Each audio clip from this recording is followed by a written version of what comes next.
Okay, we will see the chapter notes what, where, how, and when. History means history is a chronological account of the events as they took place in the past. Chronological means year base, year according to year. For example, 1920 what happened and 1921 what happened, like that chronologically we are thinking, and that is known as that account what we are taking, that is not about our past, that is history. In history what we are studying, history is a chronological account of an event as they took place in the past. Then why should we study history? Why we want to study history? We should study history as it tells us about our past. We will come to know about our past. That's why I said like that we can make a family tree of our history, historical family tree with our grandparents' name, their qualification, their job, what they done, where they was living, and up which year they lived, like that, things like that. 4 to 5 generation if you are coming to know, that is the then you come to know why your father doing this particular business or job, or why he studied this particular course and all.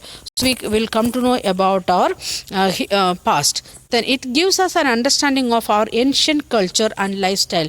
If you are going back to our Indian history, we can see a very good past, a very good culture what we had, or a very good lifestyle. Our Ayurveda lifestyle and getting up very early, doing some exercise, and taking bath before sunrise, and making our prayer and all. Then at the same time in the evening having food as early means before 6 o'clock, and sleeping early and getting up early, like that it was. And food also we was eating roots, flowers, leaves of the different plants and all. That was our lifestyle and all. And for that because of that one, we are getting very good health and immunity power, and we can prevent many diseases, we can promote our health and all. But nowadays, because of this western style and all, or the different styles we are taking nowadays, or considering that one is the best, because of that one our immunity power and all, it is going down. Then it helps us to solve the problems of the present day world. Okay, we hearing that one corona and prevention method and all nowadays.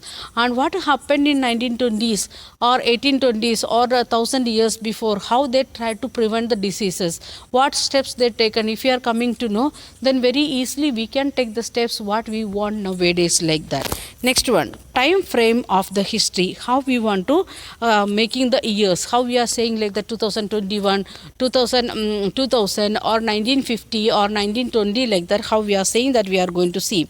Historians use a chronological sequence for a better understanding. We said that one chronological means year wise, 1920, 21, 22, or 1947, 1950, 1953, according to that. So in the year wise they are making the sequence for what purpose? For better understanding. Birth of Jesus Christ has taken as the year 0. When Jesus Christ born, that year we are considering. In the here we can see the picture of that one.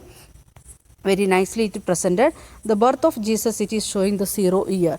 From that right side we are counting as like that we reached up to 2021. Now we are standing in 2021.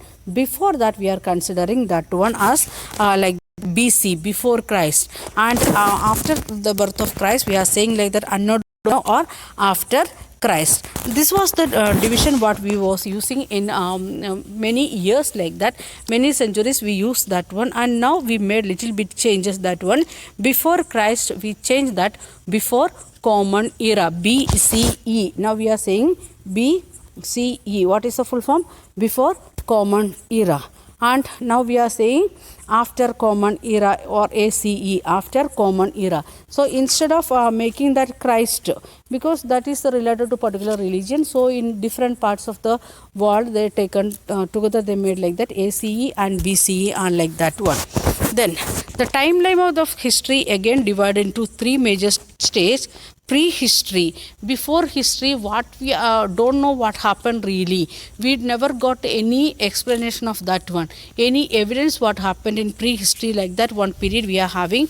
Then proto history, little bit we know about that history, like that something we got some evidence but partially only, like that. Then historical period, we know we got many evidence like olden pots, olden weapons what they used, stones how we use, like that things we know.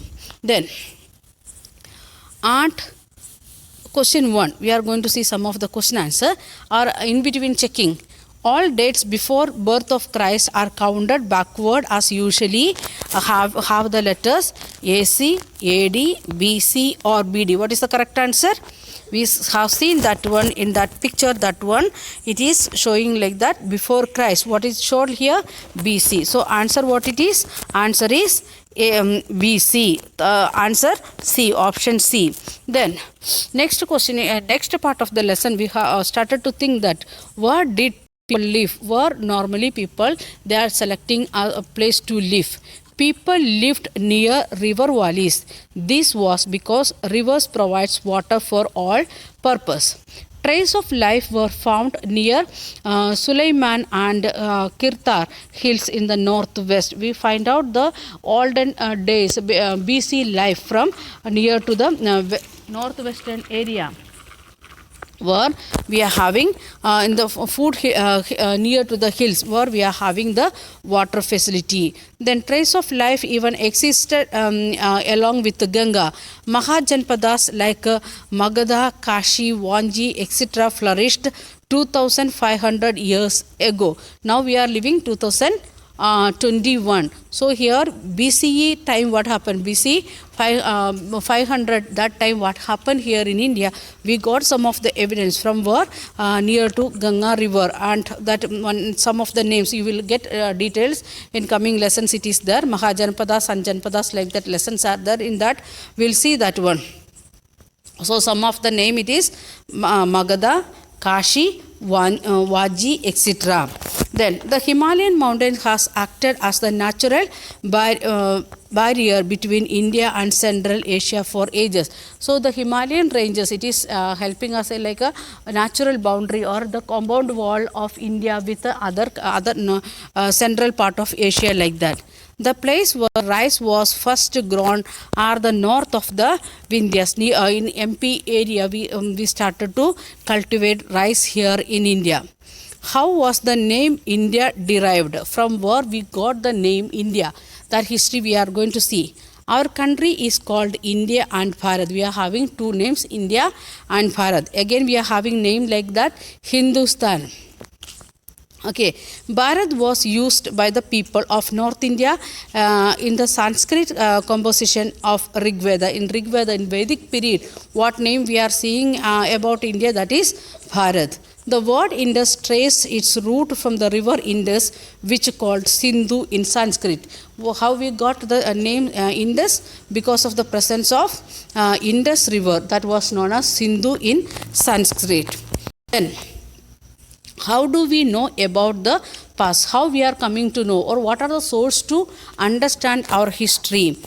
Archaeologists and historians study several sources to tell us about the past. The person, archaeologist means the person who is finding out the all the things and conducting the study, and who is saying about what happened in that particular year, like that. If you are getting a mud pot of 200 years before, then archaeologists they will conduct the study with the help of some chemicals and chemistry scientists and all. They will say the report why it is what it is and all. Then historian means the person who is studying about the history or past. Then there are two sources, one is archaeological and another one is literary. Archaeological means finding out the source of like a pot, weapons, ornaments, part of a house and like that things, it is coming under archaeological. Then literary, what is a written form? Written form, we know inscriptions and all like that things, it is coming as a source. Then, archaeology, the study of human history and prehistory through the excavation of sites and analysis of physical remains. What physical remains we are getting, from that we are conducting the study that is known as the archaeology. That is known as archaeology. So, in archaeology, what we are studying? We are studying about human history as well as prehistory through the excavation of sites and analysis of physical remains. Then next one, in literary, in that what we are getting, inscriptions. Inscriptions are the writings on relatively hard surface such as stones or metal. In the past, when kings wanted their orders inscribed so that people could see, read and obey them, they use inscription for this purpose. Kings was using, what they was using? Inscriptions. They was writing what they want to inform to the people in the metal plate or in the stone, and people can read it and they will come to know the order of the king. That is known as inscription. Once again, inscriptions are writing of relatively hard surface and on stone or metal in the olden days. So in inscription, what they are writing, the order or what instruction they want to give to the people. Who is writing? King or king's people they are writing, and they are keeping that one in the common place where all many people can see. Some of the examples you can see here, it is given the one inscription. Then archaeologists use sources like monuments, artifacts, inscriptions, coins, etc. We, in the starting of this lesson note, we can see archaeological site from where we got many information, the building structure and all what they made, and we find out like this. This is using as known as the archaeological site, from where we are getting the information, what, how they was living, what type building they was making and all. So they are archaeologists, they are using monuments, the building remaining part of the building, and artifacts, what they made like ornaments and all. Inscription, what they written and kept, what things they used as a coins, like the things, everything they are using. Then next one, handwritten or any other written records of the past is known as the literary source. Literary source, in even in inscriptions also written form only. Literary source includes two types of literature. One is religious literature and secular literature. When we are thinking about the inscriptions, that we can see two major types. One is religious literature, another one is secular literature. Manuscripts are books that were written long ago by hand. Manuscript, we know manuscript magazine, like that handwritten magazine. So manuscript is a book. Manuscripts are books that are written long ago by hand. Now also in many schools we are making that manuscript magazine of every month and all. In that what we are doing, we are using our own handwriting and writing in different sites. It may be in paper or like that. And in olden days, we used palm leaves for writing purpose, or we are taking the barks of the tree, what we can say, the wooden pieces we are taking for writing purpose. Then especially a tree known as the birch, which grows in the Himalayan area, that we prepared for writing purpose. These books dealt with all kinds of subjects: religious beliefs, practices, the lives of the king, medicine and science, etc. Then next one, were the manuscript written on a palm leaf, on a peepal leaf, on a banana leaf, on a tulasi leaf? If you are looking the size of the leaf, we will say banana leaf. When we are thinking about herbal, which one we know, we may say about tulasi leaf. What is the correct answer? Palm leaves. So we'll stop here, and rest of the part we will study in next class. Thank you. Have a nice day and enjoy your summer holidays. And you want to find out two things. One is your personal history, your family history. Another one, any one of the rhyme or story history you want to find out. Okay, by this we are stopping the lesson.